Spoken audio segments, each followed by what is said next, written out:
ጤና ይስጥልን ውድ የመረጃ ዩቲዩብ ገጽ ተከታዮችና አድማጮች እንደምን አላችሁ? ለዕለቱ የተመራረጡትን አርዕስተ ዜና ወደ እናንተ ይዘን ቀርበናል።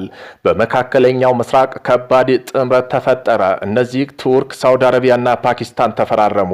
ቱርክና ሳውዲ አረቢያ ፓኪስታን ራሳቸውን ከጥቃት መከላከልና ቀጠናዊ ደህንነት ማስጠበቅ የሚያስችል የሶስትዮሽ ወታደራዊ ትብብር ስምምነት መፈራረማቸው ተገልጿል።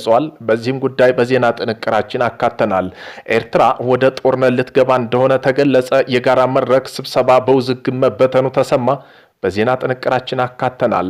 ከባድ ነገር እየመጣ ነው። የፌዴራል መንግስትና ህወሓት ወደ ዳግም ጦርነት ለመግባት ጫፍ መድረሳቸው ተነግረዋል።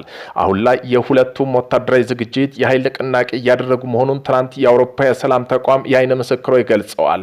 ሁለቱም ወገኖች በምዕራብ ትግራይ፣ አፋር፣ አማራ አዋሳኝ ላይ ወታደራዊ ምሽጎች እያስፋፉ መሆኑን ሌላ ጦርነት ሊቀሰቀስ ይችላል የሚለው ስጋት አይሏል። በዚህም ጉዳይ በዜና ጥንቅራችን አካተናል። ግብፅን ጭንቀት ውስጥ የከተተው እቅድ ኢትዮጵያ ከታላቁ ህዳሴ ግድብ በተጨማሪም 3 አዳዲስ ግድቦች ለመገንባት ማቀዷን ከተሰማ በኋላ ግብፅ ሂደቱን በጽኑ እንደምትቃወም አስታውቃለች።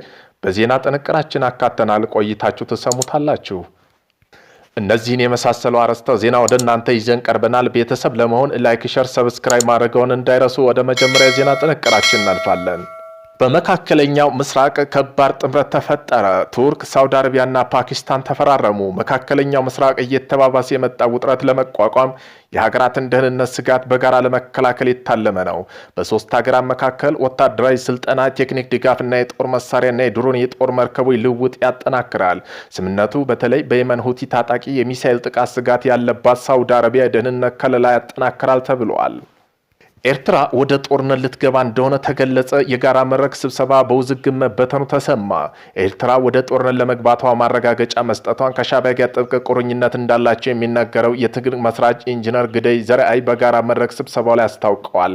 በስብሰባው የመረጃ ልውውጥ ወጥ የቀረበው ይህ መረጃ ተከትሎ በአቶ ጅሬ እና በአቶ ነአማን መካከል የተፈጠረው አለመግባባት ጸብ ሳቢያ ስብሰባው ሊበተን ችሏል ብለዋል። ህዝባዊ ወያኔ ሓርነት ትግራይ የጊዜያዊ አስተዳደሩ ባፈረሰበት ሚያዝያ ወር ግንቦት ጀምሮ ደሞዝ እንደማይኖር ከክልሉ ሰራተኛ አሳውቆ ነበር። ሆኖም ግን የፌዴራል መንግስት እስካሁን ድረስ የትግራይ መንግስት ሰራተኞች ደሞዝና የክልሉ የጤና ትምህርትና ቢሮ በጀት ሳያቋርጥ እየላከ መሆኑ ታውቋል። ይህ ህዝብ ማስቀደም በመሆኑ መልካም ነው። ነገር ግን ወዲህ ደግሞ ጦርነት ድግስ አለ። በዚያ ከባድ ነገር እየመጣ ነው። አሁን ስጋት ግጭቱ ከተቀሰቀሰ ክልሉ እንደዚህ ቀደሙ መሰረተ ልማቶች የሚቋረጡበት ከሆነ ህዝቡ ላይ የሚፈጠረው የማይገለጽ ጫና ነው። ይህ ቀውስ በትግራይ የሚወሰን ሳይሆን አዋሳኝ ክልሎች አልፏል። የራያ ግንባር ከሰሞኑ አስፈርቷል። ከሁሉም በፊት ሂደቱ በንግግር የሚፈታበት መጨረሻ መንገድ ቢፈጠር መልካም ነበር። ኢትዮጵያ መንግስትና ህወሓት ለተጨማሪ ውጊያ እየተዘጋጁ መሆኑ ተገለጸ። የኢትዮጵያ መንግስት ጦርነት ህዝባዊ ወያኔ ሓርነት ትግራይ ታጣቂው ለተጨማሪ ውጊያ የሚያደርጉት ዝግጅት መቀጠሉን የተለያዩ ወገኖች አስታውቀዋል። አውሮፓ የሰላም ተቋም መገናኛ ዘዴው ሌሎች ምንጮች ጠቅሶ እንደዘገበው የመቀሌ አዲስ አበባ ግንኙነት ይብለጥ እየተበላሸ ነው። ሁለቱም ወገኖች የሚያደርጉት የጦር ኃይል ንቅናቄም ሌላ ጦርነት ሊጭር ይችላል የሚል ስጋት አኑሮታል።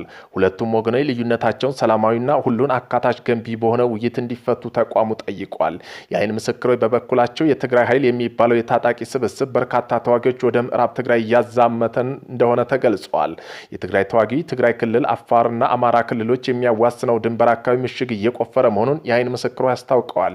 ኢትዮጵያ መከላከያ ጦር በአንጻሩ አማራና አፋር ክልሎች ከፍተኛ ወታደራዊ ንቅናቄ እያደረገ መሆኑን የአይን ምስክሮች ገልጸው በአፋር ክልል በደረሰው መረጃ መሰረት በክልሉ የዞን 4 የተለያዩ ወረዳና የቀበሌ ተጨማሪ ወታደሮች ሰፍሯል። ነዋሪዎች በስም ዝርዝራቸው ወረዳና ቀበሌ ወታደሮች ቦታ በማንቀሳቀሱ ተጨማሪ ኃይል ማሰማራቱንና ትናንት ማታ ድረስ ቀጥሎ እንደነበር መረጃዎች ያሳያሉ።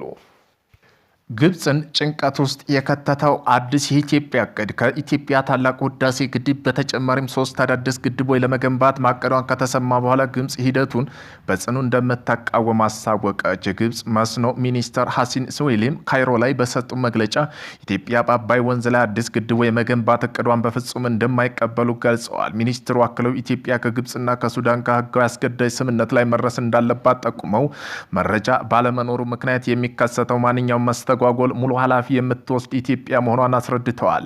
ኢትዮጵያ በአባይ ወንዝ ላይ የውሃ ሀብቷን በመጠቀም ተጨማሪ 3 የሃይድሮ ኤሌክትሪክ ማመንጫ ግድቦች ዝግጅት ላይ መሆኗ ይታወሳል እና ቀይ ባህር ላይ አትደርሱም ካለች እኛም በውሃ ሀብታችን ምንም ልንጠቀም እንደሚገባ መረጃዎች ይጠቁማሉ።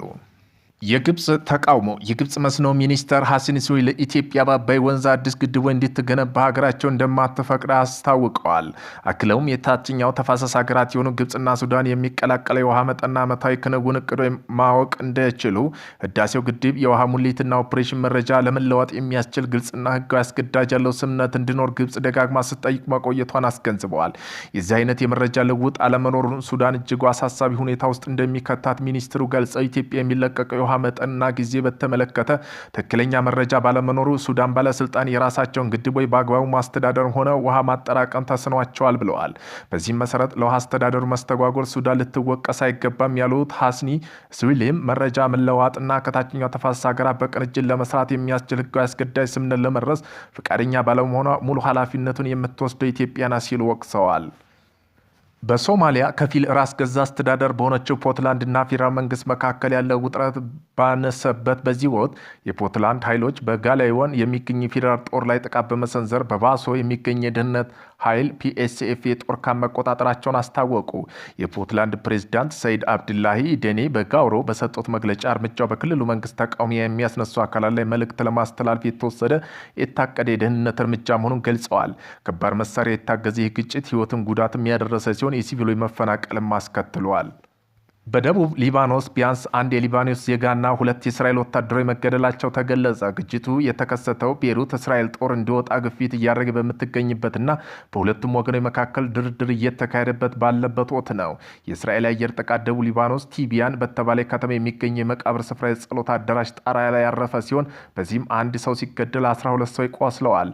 በሌላ በኩል ማጅላንድ ዙን በተባለች መንደር ውስጥ በወጥመድ የተጠመደ ህንፃ ላይ በደረሰ የፈንጅ ፍንዳታ 2 እስራኤል ተጠባባቂ ወታደሮች ተገለዋል፣ ሌሎችም ቆስለዋል።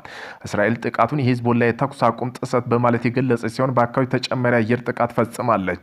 ይህ በእንዲህ እንዳለ በጣሊያን ዋና ከተማ ሮም የተጀመረ የሁለተኛ ቀን የሰላም ድርድር መጠናቀቁን ተገልጾ ንግግሩም የአሜሪካ ወያይ በተደረሰበት ማዕቀፍ የተመሰረተ ሲሆን ይህ የሂዝቦላ ትጥቅ መፍታት፣ የእስራኤል ጦር መውጣት፣ የሊባኖስ መደበኛ ጦር ደቡብ አካባቢ እንዲሰማራ የሚያዝ ነው። ሆኖም ግን ሂዝቦላ ከእስራኤል ቀጥተኛ ድርድር እንደማያደርግና ትጥቁ እንደማይፈታ በድጋሚ አስታውቋል።